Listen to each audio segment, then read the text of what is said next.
नमस्कार दोस्तों, विप्र एस्ट्रोलॉजी में आप सबका स्वागत है। आप सब जानते हैं मैंने नक्षत्र सीरीज शुरू की हुई है और नक्षत्र सीरीज के हमने 3 नक्षत्रों के एपिसोड किए हुए हैं। आज हम चौथे नक्षत्र के बारे में बात करेंगे। तो ये जो चौथा नक्षत्र है वो है रोहिणी नक्षत्र। ये नक्षत्र पूर्णतः वृषभ राशि में आता है। रोहिणी का मतलब ही होता है लाल गुलाबी युवा लड़की, कन्या, यानी सुंदर गुलाबी आकर्षक कन्या, जिसके अंदर एक गजब का आकर्षण है, वो सबको अपनी तरफ आकर्षित करती है। तो रोहिणी नक्षत्र का सबसे बड़ा जो गुण है वो ये है कि लोगों को अपनी तरफ बहुत ही जबरदस्त आकर्षण करते हैं और ये एक नहीं करते तो भी लोग उनकी तरफ आकर्षित होते भी है। ये एक उनके अंदर अपने आप एक गुण होता है। मैं पहले ही कह चुका हूं कि जब हम नक्षत्र की बात करते हैं तो नक्षत्र के गुण, यानी जिस इंसान का उस नक्षत्र में जन्म हुआ है उसके अंदर जो गुण आते हैं वो उस नक्षत्र से आते हैं। तो वो जो गुण हैं हम वो गुण देखते हैं। तो उसके लिए भी हम ज़्यादातर किस पर ध्यान देते हैं कि उस नक्षत्र का चिन्ह क्या है और उस नक्षत्र के देवता, ये बहुत मायने रखते हैं। तो रोहिणी नक्षत्र का जो चिन्ह है वो 2 बैल वाली गाड़ी, बैलगाड़ी है, लेकिन इसके अंदर 2 बैल जोड़े हुए हैं, ये उसका चिन्ह है। अब हम सब समझते हैं और जानते भी हैं कि हमारे भारत में और हमारी संस्कृति में प्राचीन काल से बैलों का उपयोग खास करके कृषि के कार्य, खेत में उसको जोड़ते हैं और बीज बोने के लिए या फिर हल चलाने के लिए तो हम बैल का उपयोग करते हैं। और धरती में से कुछ उगाने का है, इसीलिए कुछ नई पैदाइश करनी है, खास करके मैंने कहा ना कृषि के विकास के लिए। तो ये नक्षत्र हमें 2 संकेत यहाँ पे दे रहा है कि एक तो हमें कुछ न कुछ उपजाऊ कार्य करने हैं, ये जो कुछ नया क्रिएट करना है, उगाना है। और कृषि से संबंधित ये नक्षत्र लागू होता है, कृषि संबंधित कार्यों से हमें जोड़ता भी है, कुछ उपजाऊ कार्यों से भी हमें जोड़ता है। उपजाऊ जमीन में जब हम बी बोते हैं तो फिर वो बी अंकुरित होके उसमें से फसल उगती है या पेड़ पौधे उगते हैं। तो ये एक अंकुरित होना यानी फर्टिलाइजेशन। तो फर्टिलाइजेशन के लिए या फर्टिलिटी, ये जो फर्टिलिटी जो है उससे भी ये नक्षत्र हमें जोड़ता है कि कितनी फर्टिलिटी, हाईली फर्टाइल है या कम फर्टाइल है, कितना उपजाऊ है, वो सब। उसके साथ हमें ये भी समझ में आता है कि जब फसल तैयार हो जाती तब प्राचीन काल में क्या होता था कि उसको वही बैलगाड़ी में भर के फिर किसान उसको बेचने जाता था और उसके दाम, पैसे मिलते थे उसको। तो ये बैल जो गाड़ी है वो यातायात का कार्य यानी ट्रांसपोर्ट का भी कार्य, कन्वेयंस का भी कार्य करता था। तो ये नक्षत्र हमें कन्वेयंस, ट्रांसपोर्ट से भी जोड़ता है। जो आज के ज़माने में बैलगाड़ी की जगह ट्रैक्टर या ट्रक ने ले रखी है, तो ये नक्षत्र वाले लोग ट्रांसपोर्ट लाइन से भी जुड़े हुए होते हैं या फिर ट्रांसपोर्ट लाइन भी उनके लिए बहुत ही अच्छी रहती है। जो उसका बैल का जो चक्र है वो प्राचीन काल में बैलगाड़ी का जो पहिया वो वाणिज्य के पहिए कहलाते थे। तो इसीलिए ये नक्षत्र भी हमें वाणिज्य और वित्तीय लेन देन से जोड़ता है, क्योंकि आज के ज़माने में भी हम सब जानते हैं कि जितना आप हमारी ज़मीन से जितना पाक पैदा होगा उस हिसाब से हमारी वित्तीय व्यवस्था अच्छी रहेगी। अर्थतंत्र पूरा हमारा किसानों पर निर्भर है। तो वही वाणिज्य और वित्तीय से लेन देन रखने वाला ये नक्षत्र है, और हमें भी ये नक्षत्र वाले लोग भी उसी में लगे रहते हैं। उसके साथ साथ जो बैल है उसके जो गुण हैं वो भी जातक में दिखने को मिलते हैं। जैसे बैल स्थिरता, दृढ़ता, रास्ते में सामने आने वाली चीज को कुचल देना, तो ये सब चीजों को भी वो अभिव्यक्त करते हैं और जातक में कहीं ना कहीं दिखाई देते हैं। पूरी बैलगाड़ी का प्रतीक स्वरूप देखें तो कृषि विकास, मैंने कहा कुछ उपजाऊ कार्य करना, उपजाऊ करना, कुछ नया बनाना, और उसके साथ साथ मैंने कहा फर्टिलिटी, तो प्रेम, स्थिरता, रचनात्मकता, उत्पादकता, भौतिक सुरक्षा, प्रेम, भोग विलास, सौंदर्य, क्योंकि ये सब जो गुण हैं वो वृषभ राशि के भी गुण हैं, क्योंकि ये नक्षत्र वृषभ राशि में आते हैं। तो जो वृषभ राशि के भी जो गुण हैं वो खास कर रोहिणी नक्षत्र में ज़्यादा लागू पड़ते हैं।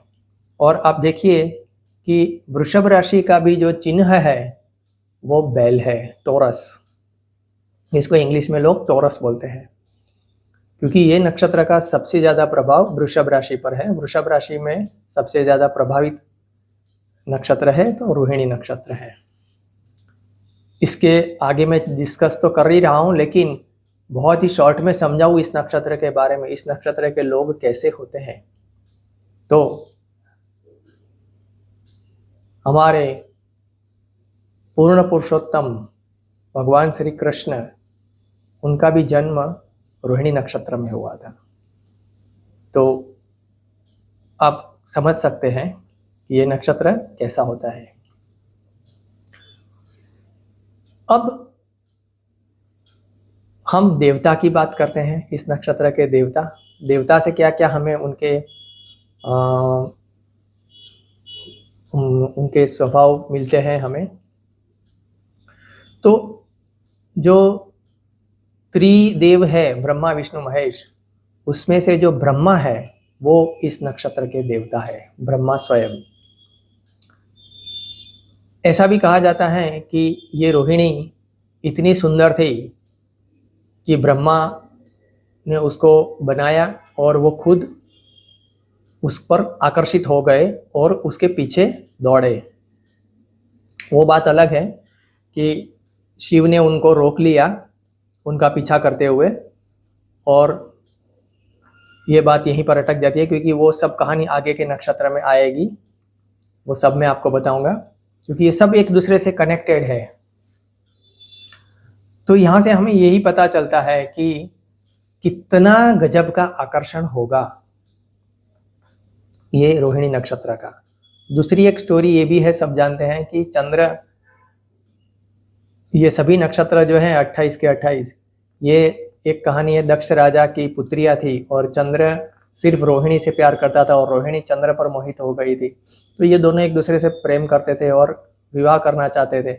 लेकिन रोहिणी की जो बाकिनी बहन है, लेकिन बाकिनी नक्षत्र, जो सभी नक्षत्रों के नाम लड़कियों के ही है, तो उन्होंने कहा कि हम भी चंद्र से विवाह करेंगे, और दक्ष प्रजापति ने सभी लड़कियों का विवाह चंद्र से कर दिया। लेकिन चंद्र को तो सबसे ज़्यादा प्रिय रोहिणी थी।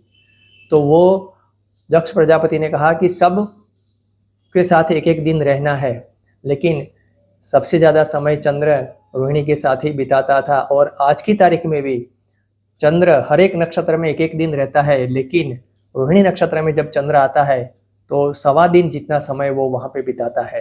तो ये एक रोहिणी का आकर्षण है जो चंद्र को भी पकड़ के रखता है। तो मैंने कहा ये आकर्षित करने वाला नक्षत्र है। उसके साथ साथ ब्रह्मा का काम है सर्जन, पूरी सृष्टि का सर्जन, पूरी ब्रह्मांड का सर्जन, सब कुछ वो सर्जन ही करते रहते हैं, उनका कार्य ही सर्जन ही करना।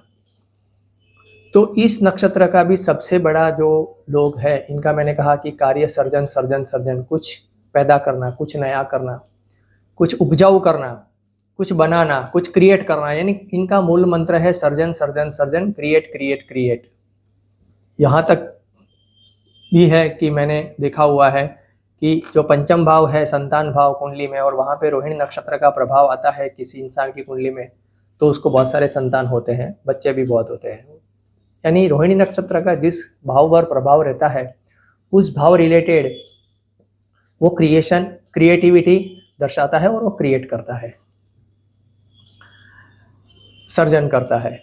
अब उसकी और थोड़ी बात कर लेते हैं कि ये नक्षत्र और भी कैसे एट्रीब्यूट दर्शाता है, लोग के स्वभाव कैसे होते हैं। रोहिणी नक्षत्र वाले प्रकृति से जुड़े होते हैं और जो खास करके जो प्राकृतिक सौंदर्य है उससे भी जुड़े हुए हैं, और जो अप्राकृतिक सौंदर्य यानी जो नेचुरल ब्यूटी और अननेचुरल यानी जो कॉस्मेटिक्स है आज के ज़माने में, जो फैशन और ये ड्रेसिंग और मेकअप वगैरह, तो वो जो कॉस्मेटिक्स आर्टिफिशियल है वो भी पसंद करते हैं, और जो नेचुरल है ब्यूटी के टिप्स और ब्यूटी की ज़रूरी चीज़ें वो भी बहुत पसंद करते हैं। इस नक्षत्र के जो जातक होते हैं उनकी आंखें आमतौर पर थोड़ी सी बड़ी, स्पष्ट और अभिव्यक्त होती है, कुछ जैसे आंखें ही कुछ कहना चाहती हो।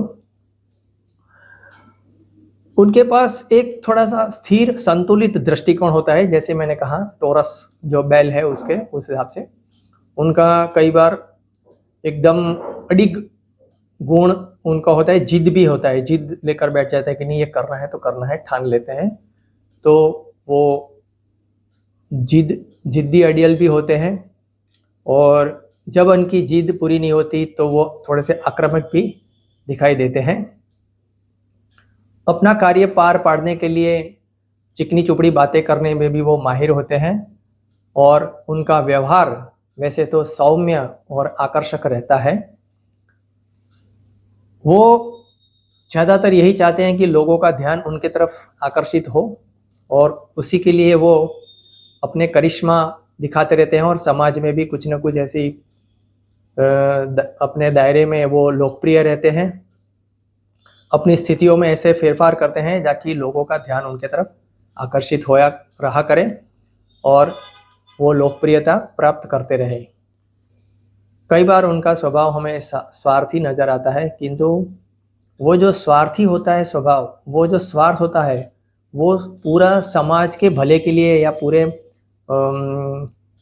ये कहते हैं कि पूरे समाज के भले के लिए ही होता है।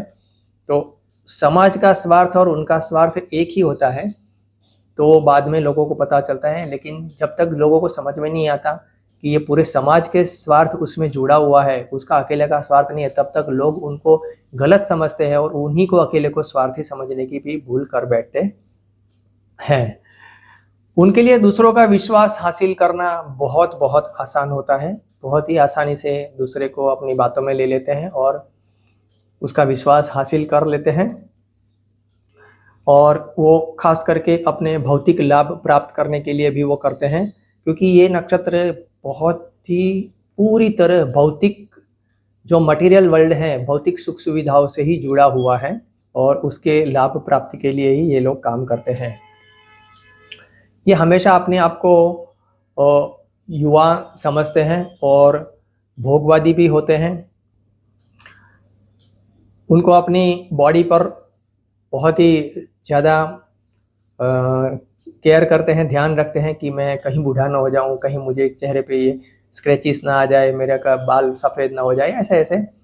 यानी वो अपना बहुत ही कॉन्शियस होते हैं अपने युवानी बचाए रखने के लिए, दिखाए रखने के लिए। रोहिणी वाले जातक किसी के विचारों और इच्छाओं को साकार करने में भी मदद करती है, और भावनाओं और विचारों को अभिव्यक्त देने की उनकी क्षमता एकदम उनको कलात्मक भी बनाती हैं। तो कई बार ये नक्षत्र कलाओं से भी जुड़ा हुआ है। वो अपनी अभिव्यक्ति कला द्वारा भी दर्शाते हैं, चाहे काव्य द्वारा, चाहे पेंटिंग द्वारा, चाहे लेखन द्वारा।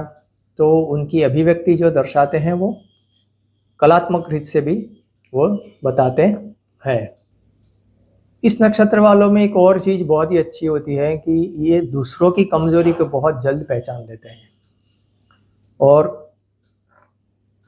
उसका कहाँ उपयोग करना है, किस तरह से आगे बढ़ना है, ये उनके अंदर एक गॉड गिफ्ट भी देखा गया है।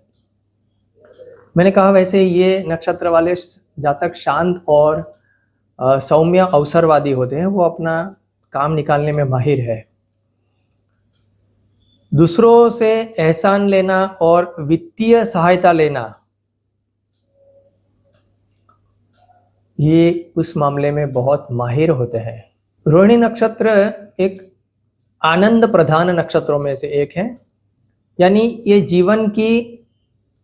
जीवन में अच्छी चीज़ों का अधिकतम लाभ उठाने में विश्वास रखते हैं। जो भी है अच्छी चीज़ें, उसका अधिकतम लाभ लिया जाए।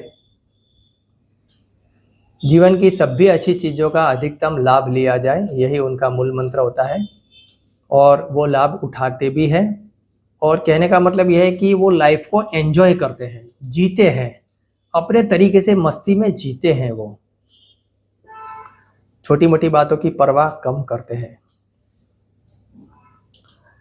रोहिणी का जो संबंध है, रोहिणी मतलब मैंने कहा कि रोहन शक्ति, और एक दो किताब में ऐसा भी लिखा हुआ है आरोहण शक्ति, यानी ये धीरे धीरे धीरे ऊपर की ओर चढ़ाई करता है। यानी रोहिणी नक्षत्र वाले को एक चीज हमेशा याद रखना है कि उसकी जो लाइफ में है वो ग्रेजुअली धीरे धीरे धीरे धीरे धीरे धीरे प्रगति की ओर ही जाएगा। आरोहण शक्ति है, वो ऊपर की ओर जाएगा, वो कभी डाउनफॉल आता नहीं है। लेकिन उसके साथ साथ बाकी के ग्रहों का भी प्रभाव और नक्षत्रों का रहता है, किंतु ये रोहण शक्ति है, इसलिए आगे ही बढ़ेंगे, ऊपर की ओर जाएगा। सबसे बहुत ही इंपॉर्टेंट है कि मैंने कहा कि फसल जमीन में उगती है तो नीचे पानी होता है, ऊपर पौधा होता है। ये भी एक प्रतीक है इस नक्षत्र का। और मैंने कहा कि इनका कार्य है कुछ पैदा करना, create create create, surgeon surgeon surgeon. तो प्रकृति के प्रजनन पहलू का प्रतिनिधित्व ये रोहिणी नक्षत्र करता है। प्रकृति में भी जो भी पैदा होता है अपने आप क्रिएट होता है। आपने कहीं पर भी पेड़ पौधा नहीं लगाए, फिर भी वो पेड़ पौधे उग जाते हैं। तो ये सब रोहिणी के प्रभाव में आते हैं। रोहिणी नक्षत्र का ही ये सब कार्य है, प्रकृति में सर्जन बनाए रखना, प्रकृति के नया संतुलन बनाए रखना, नई चीजें बनाए रखना। और इसीलिए रोहिणी वो शक्ति है जो सूक्ष्म आवेगों के भौतिकीकरण को संभव बनाती है। जो हमारे अंदर के जो बहुत ही छोटे छोटे आवेग है उसको रियलिटी में कन्वर्ट करना और भौतिकीकरण करने में हमें मदद करता है। ये नक्षत्र एक संतुलित नक्षत्र भी माना गया है। और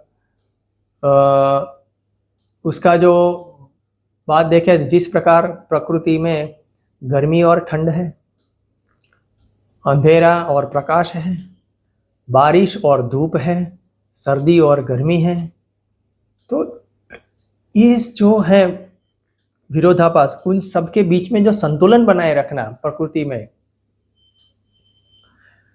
और संतुलन बनाए के साथ साथ रचनात्मक कार्य भी करते रहना और उत्पादक भी करना, कुछ नया बनाते रहना, ये इस नक्षत्र का मुख्य कार्य है, कार्य प्रणाली है प्रकृति के अंदर। इस नक्षत्र के जो शारीरिक अंग है वो है माथा, टखने, पैर की पिंडलियां। इसकी जो वनस्पति है वो है जामुन, और जो गोत्र ऋषि है वो है अत्रि ऋषि। तो यहाँ पे मैं रोहिणी नक्षत्र की बात पूर्ण करता हूँ। आशा रखता हूँ कि आपको बहुत ज़रूरी जानकारी प्राप्त हुई होगी। मेरे चैनल को सब्सक्राइब कर दीजिए, लोगों में शेयर कर दीजिए, लाइक कर दीजिए। बहुत बहुत धन्यवाद। नमस्कार।